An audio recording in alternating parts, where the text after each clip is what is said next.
इस दिन मेरा शौहर घर पर मौजूद नहीं था। उसका दोस्त जो हमेशा मुझे ऐसे देखता जैसे आंखों ही आंखों में कोई बात कर रहा हो, मेरे दरवाजे पर दस्तक देने आया। मैं पहले ही समझ चुकी थी, क्योंकि उसकी नजरें मुझे हमेशा बेचैन कर देती थी। हकीकत तो ये थी कि वो मेरे शौहर से ज्यादा ज़हीन और खुश नजर आता था, और मेरा दिल चुपके चुपके उसकी तरफ खंचता था। जब खटखटाया गया तो मैंने पूछा, कौन है?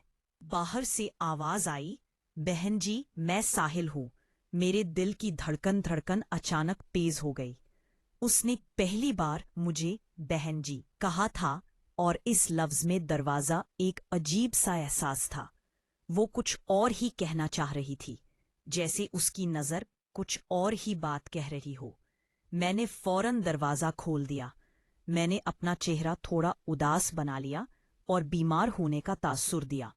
आहिस्ता से कहा, मेरी कमर में बहुत दर्द है। साहिल मुस्कुराते हुए बोला, अगर आप चाहे तो मैं मरहम लगा देता हूं, दर्द जल्दी ठीक हो जाएगा। उसकी बात सुनकर मेरी सांस रुक सी गई। मैं जानती थी कि वो हकीकत में क्या कहना चाह रहा है, लेकिन मेरा दिल भी तो वही चाहता था। मैंने सिर्फ सर हिलाया और वो अंदर आ गया। कमरे का माहौल बिल्कुल बदल गया। कंदुस ने मरहम निकाला और अपनी उंगली पर थोड़ा सा लगाया। वो मेरे करीब आकर बैठ गया। उसका चेहरा बिल्कुल मेरे सामने था। उसकी सांस मेरी गर्दन को छू रही थी। जैसे ही उसने मेरी कमर पर मरहम लगाना शुरू किया, मेरी सांसें तेज हो ली। उसकी कमर, उंगलियों का लम्स सीधा मेरे दिल तक पहुंच रहा था। वो हल्का सा दबाता, कभी ज्यादा। मैंने आंखें बंद कर ले और अपने होठों को दांतों के नीचे दबा लिया। साहिल ने आहिस्ता से कहा, भाभी जान, लगता है मरहम अपना काम कर रहा है।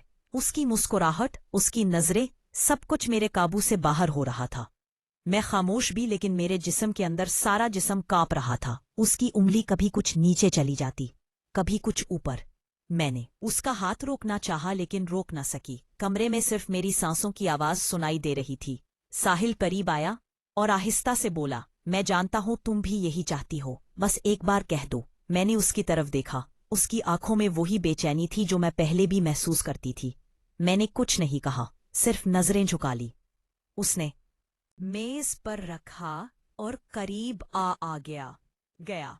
अब हम दोनों के दरमियान सिर्फ एक लगा कदम का फासला था। मेरी उंगली उसके हाथ से टकराई और मुझे जैसे बिजली का झटका लगा हो। मैंने आहिस्ता से कहा। साहिल ने मुस्कुराकर जवाब दिया, बस भाभी जान, अब मैं समझ गया। कमरे की हवा गर्म हो गई थी। दरवाजा बंद था। शौहर घर पर नहीं थे और मैं और साहिल ऐसे मोड़ पर खड़े थे जहां से वापसी मुश्किल थी। साहिल ने मरहम मेज पर रखा और सीधा मेरी आंखों में देखने लगा। उसकी नजरों में ऐसा था जैसे वो मेरे पूरे वजूद को देख रहा हो। मैं खामोश थी, बस होंठ दांतों तले दबाए हुए थे। उसने आहिस्ता से कहा, सिर्फ भाभी जान, आप बोलती क्यों नहीं? आपके चेहरे पर सब कुछ लिखा हुआ है। मेरे लिए संभालना मुश्किल हो रहा था। मेरा दिल तेजी धड़क रहा था। मैंने अपना दुपट्टा थोड़ा और संभाला और पलट कर उसे देखने लगी। वो आहिस्ता आहिस्ता करीब आया। उसके हाथ मेरी कमर पर रख गए। मैं एक पल के लिए संभल गई, लेकिन अगले ही लम्हे मैंने अपनी आंखें बंद कर ली, जैसे मैं भी तैयार हो चुकी हूं। साहिल ने हल्की सी हंसी के साथ कहा, अभी दर्द कम करना है या ज्यादा? मेरे होठों पर हल्की सी मुस्कुराहट आई, मगर मैंने कुछ नहीं कहा। उसकी आवाज, उसका लम्स, सब कुछ मेरे अंदर घूम रहा था। कमरे में सिर्फ लैंप की हल्की रोशनी थी। उस रोशनी में का चेहरा और ज्यादा वाज़ेह लग रहा था। मैं उसकी हर हरकत को महसूस कर रही थी। वो कर रही थी। जब उसने दोनों हाथ मेरी कमर पर रखे तो मैंने अपनी सांस अंदर खींच ली। मैंने आहिस्ता से कहा, साहिल, और उसने फौरन जवाब दिया, बस भाभी जान, मैं यही था आपके लिए। मुझे लगा जैसे सब कुछ वहीं रुक गया हो। उसका हाथ आहिस्ता आहिस्ता नीचे की तरफ जा रहा था और मेरा जिस्म खुद ब खुद नर्म होता जा रहा था। मैंने उसका हाथ थाम कर से रोकना चाहा, मगर दिल से रोक ना सकी। उसने अपना चेहरा इतना करीब कर लिया कि मैं उसकी सांस महसूस कर रही थी। मेरी आंखों के सामने सिर्फ उसका चेहरा था, اس کی مسکراہٹ جیسے مجھ کہہ رہی ہو اب تو observing the impact on productivity تم میری ہو۔ میں نے سر تھوڑا سا جھکا لیا اور اس لمحے میں خود کو روک نہ سکی۔ ساحل نے آہستہ کہا، بھابھی جان شوہر کو کچھ پتا نہیں چلے گا، آپ بس آج کی رات کو یادگار بنا دو۔ میری انگلیاں اس کے ہاتھ پر پھنس گئیں اور میں بس اسے دیکھتی رہی۔